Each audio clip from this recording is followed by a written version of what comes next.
So I'm Samir Ramoudi, adult hematology consultant at bone marrow transplant in National Guard Hospital, Jeddah. So it's my pleasure to introduce the first speaker, Dr. Ayman Hejazi, consultant adult hematology and bone marrow transplant in National Guard Hospital, Riyadh, and he's going to talk about Rituximab versus Obintoxomab as upfront treatment of CLL.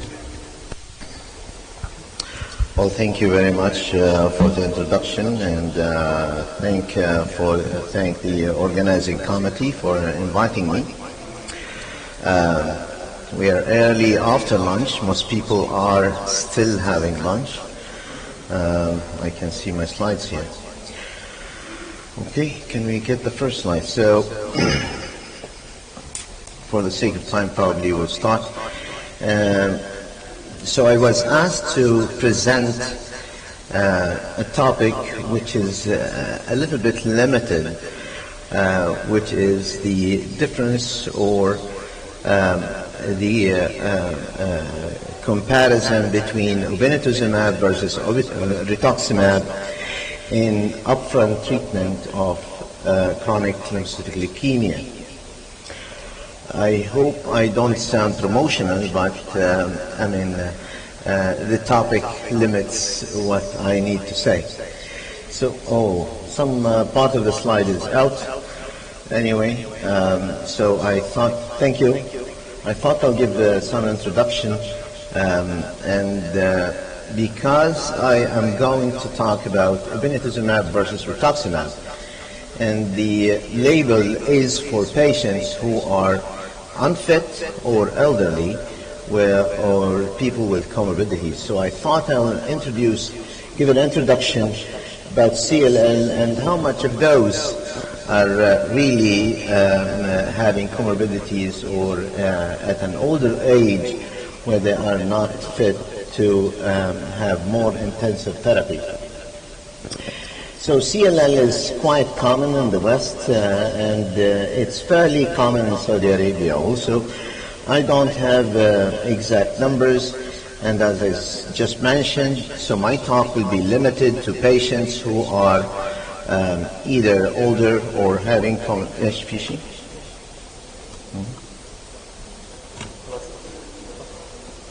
هذا ايش؟ هذا ايش؟ ايوه هذا اللي علق كده كويس. Sorry. So my sound was okay. Do I have to repeat? Anyway, so my talk is going to be limited to patients who are سامعني? We can hear you. Okay. Are limited to age more than 65 who are not eligible for FCR. And if we look at the patient demographics of patients who are diagnosed with CLL, the Western median age at diagnosis is actually 71 years. I would say here in Saudi Arabia we are probably 5 to 10 years younger in terms of incidence. So I am sure every one of you would recall a patient of CLL at the early 30s. But generally speaking, it's a disease of the elderly, and most patients at their presentation are more than 2/3 are older than 65 years of age, and mostly having comorbidities. So about 80 to 90% of these patients actually suffer from comorbidities, and these can range between either cardiovascular, diabetes, COPD, or others, that makes this population of patients not fit for an intensive form of therapy. So who is unfit? Who are the patient group from CLL that are not eligible for intensive therapy? Age is usually a limitation, and those who are above 70 are definitely not candidates for FCR, for example.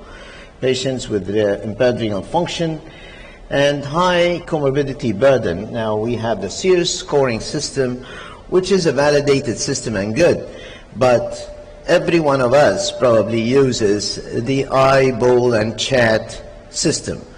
which is more reliable, or at least in a busy clinic, it's more practical, let's say. So, and that's what we all do.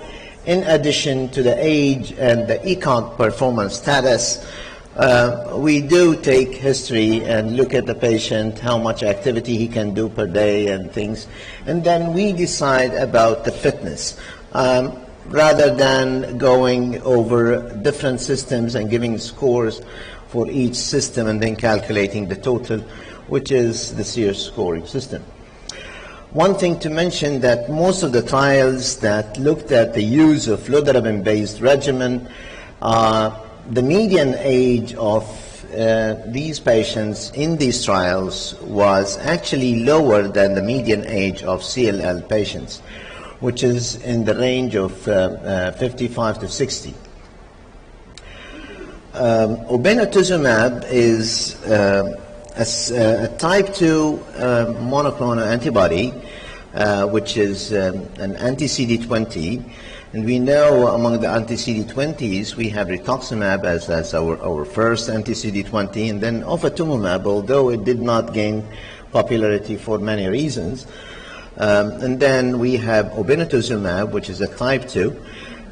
This picture summarizes how Obintoxomab works, and it has a main 3 mechanisms of actions. And if we compare it to Rituximab, it has an increased antibody-mediated cell death that brings I cannot point here, right? No? Oh, I made a mistake. Can I go back? Yes.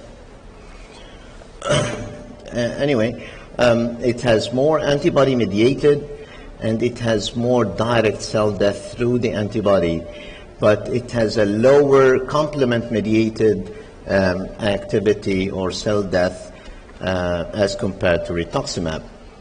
So it has been tested in many phase 1-2 studies against Rituximab as a single agent, mostly in the relapsed refractory setting of chronic lymphocytic leukemia. But I thought I would present this huge trial, although it's a phase 3B trial, but it looked mostly at safety of Obintoxomab in different settings, either as a monotherapy or in combination with fludarabine and cyclophosphamide or bendamustine. So the breakdown or the schema of the trial, which included about 1,000 patients of CLL, tested these patients either in the first-line setting or the relapsed refractory, were distributed between fit patients and unfit, and each patient was given 6 cycles either of monotherapy, Obintoxomab, or in combination with bendamustine or fludarabine and cyclophosphamide. So the primary endpoint of this study was mainly to test the safety of Obintoxomab as a new monoclonal antibody and anti-CD20. This is the breakdown of these of the patients. Almost 1,000 patients. 2/3 were first line and 1/3 were relapsed refractory. And the first line were almost half fit and half unfit. This is the treatment exposure. As you can see, most of the patients actually were in the G-Benda arm, where more than 55% of the patients has received Obintoxomab bendamustine, either in the first-line setting or the relapsed refractory setting. The other combinations were also in the range of 10 to 20% of the patients. And overall, more than 80% of patients received all study treatment as per protocol. The most common adverse event related to the combination of gemtuzumab, either alone or in combination with FC or bendamustine, was mostly neutropenia and pneumonia in patients who had neutropenia And the most common was actually in the combination, as expected, obinutuzumab plus fludarabine and cyclophosphamide as an intensive regimen. Although this trial primary endpoint was safety, but secondary endpoints also looked at response rates. And as you can see here, response rates are good in combination or even as monotherapy, where overall response rates were 60% to monotherapy, about 90% when combined with FC, and 82% with chlorambucil and 82% with bendamustine. And that is in the first-line setting. In the relapse refractory setting, there were also decent responses in either the monotherapy or in the combination arms, as reported in this study. So the study which has led to the registration of this combination, obinutuzumab, chlorambucil, as first-line treatment in the unfit patients, is the CLL-11 study. The schema of this study is as shown: about 800 patients that looked at previously untreated CLL patients with coexisting medical conditions, so patients who are deemed not to be fit to receive FCR. And the randomization was based on geographic region and stage to either of the three arms, chlorambucil alone, obinutuzumab plus chlorambucil, and rituximab plus chlorambucil. So in stage 1, they compared chlorambucil alone plus versus chlorambucil plus an anti-CD20, whether obinutuzumab or rituximab.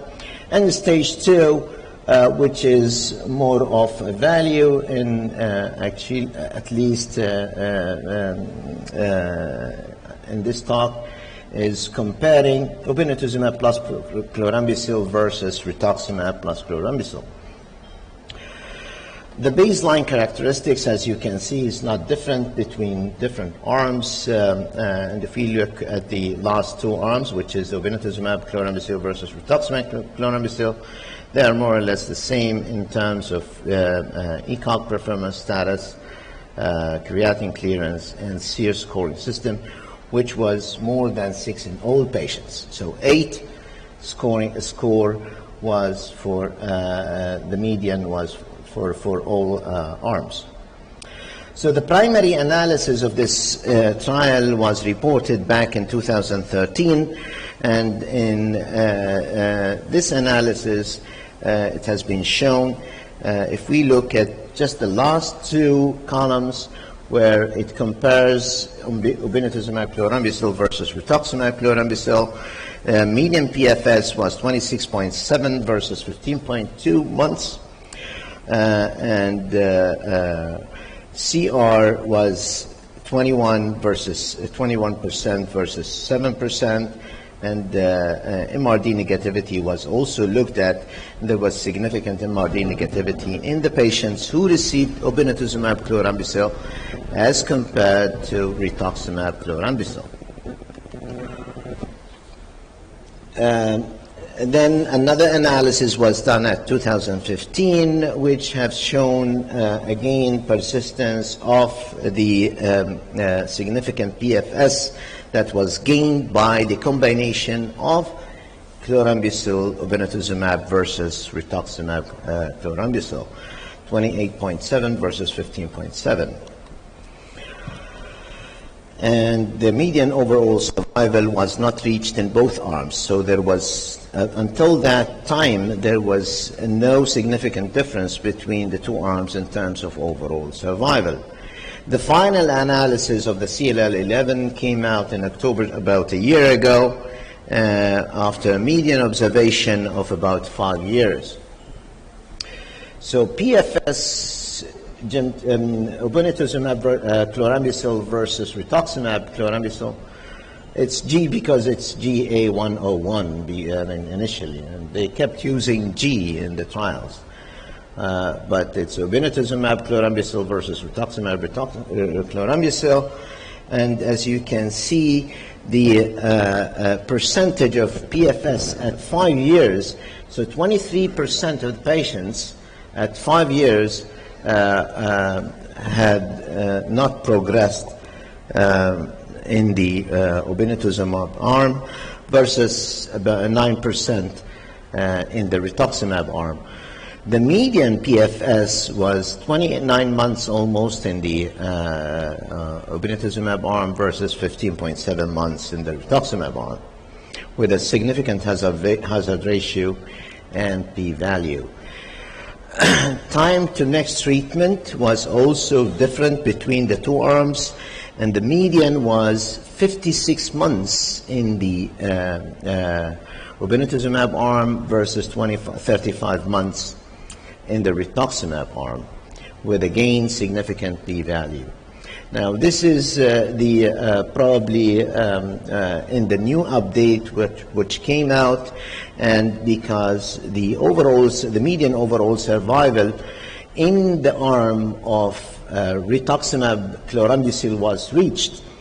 So the median overall survival was 73.1 months in the rituximab chlorambucil arm, while it was not reached in the other arm, which is the obinutuzumab arm. The percentage of patients who were alive at 5 years, 66% in the obinutuzumab arm versus 57% in the rituximab arm. This is the forest plot, and as you can see, it really mostly favors G chlorambucil in most of the subsets in this population of patients. Adverse events, so similar to the initial adverse events, there was no new safety signals detected at 5 years as compared to the previous analysis. And grade 3 to 5 adverse events, although slightly higher in the obinutuzumab arm than the rituximab arm, but they were not, down the road, they were not different.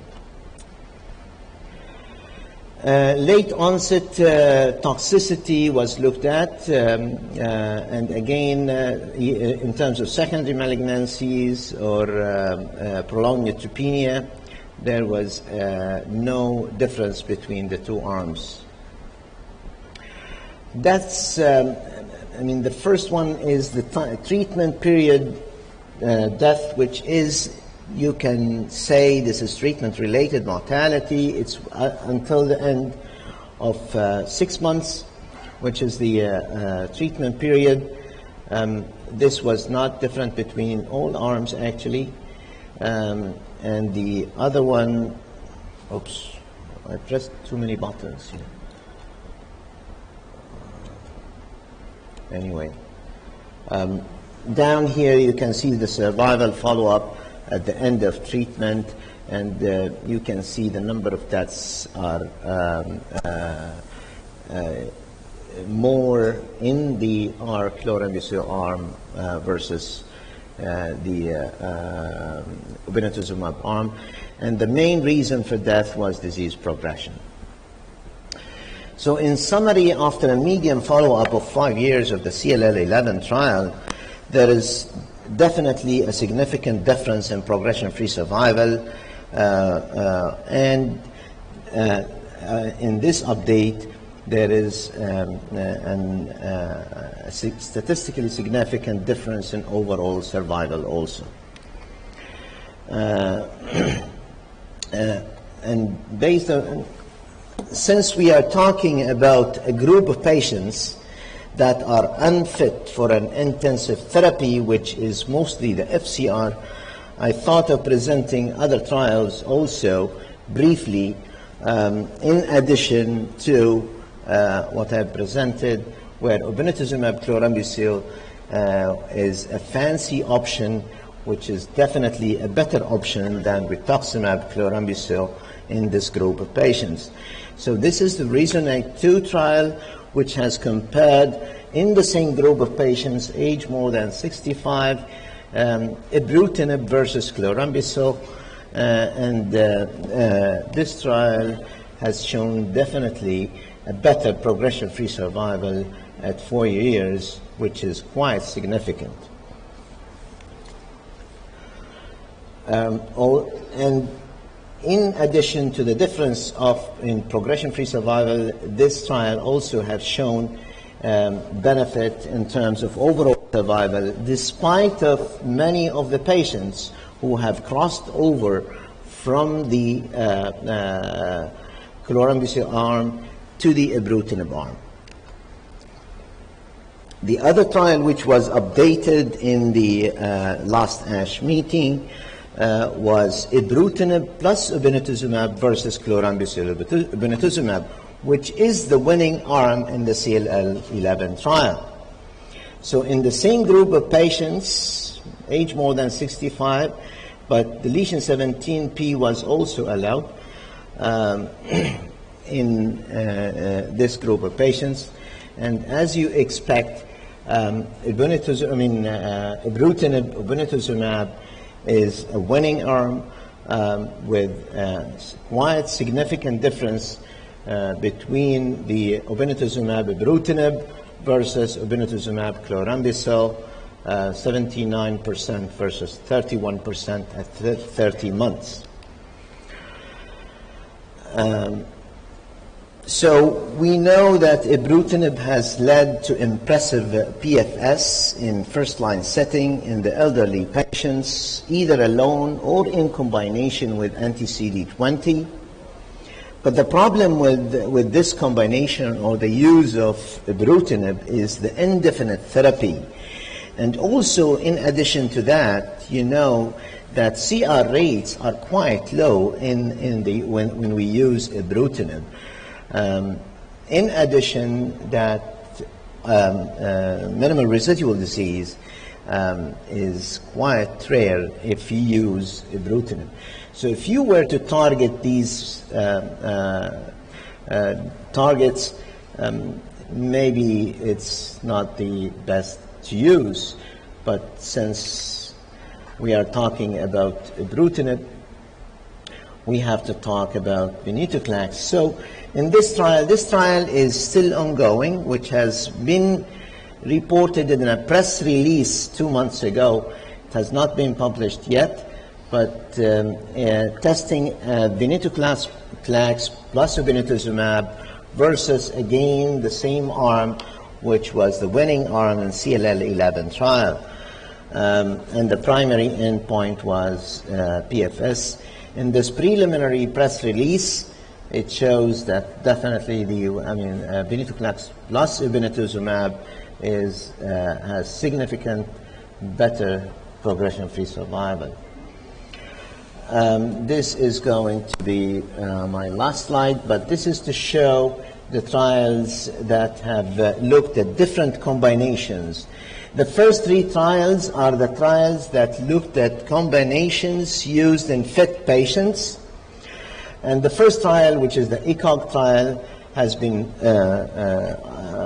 released in the last ASH meeting, which compared FCR to ibrutinib plus rituximab in the fit patients, which have shown that ibrutinib rituximab has significantly better progression-free survival in patients who had unmutated CLL as compared to the others. The other trial, which is the UK FLAIR, has many arms, but one of them was the ibrutinib rituximab versus the control arm, which is the FCR.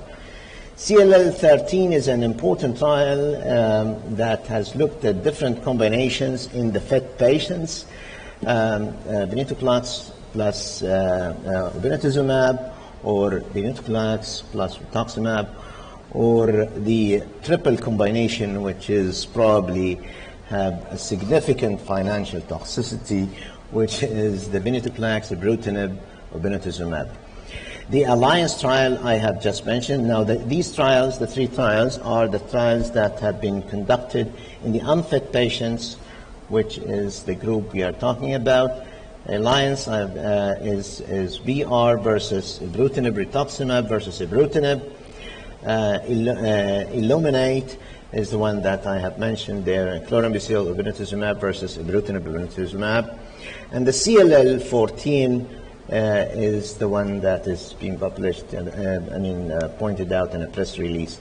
Now, the lower trials are testing either many of the new agents, which are basically from the same group, like ACE-CL007 is testing chlorambucil, obintoxomab versus acalabrutinib, obintoxomab versus acalabrutinib, which is an AstraZeneca compound, and many of the other new agents in the other trials. With this, I conclude my talk. Thank you very much for listening.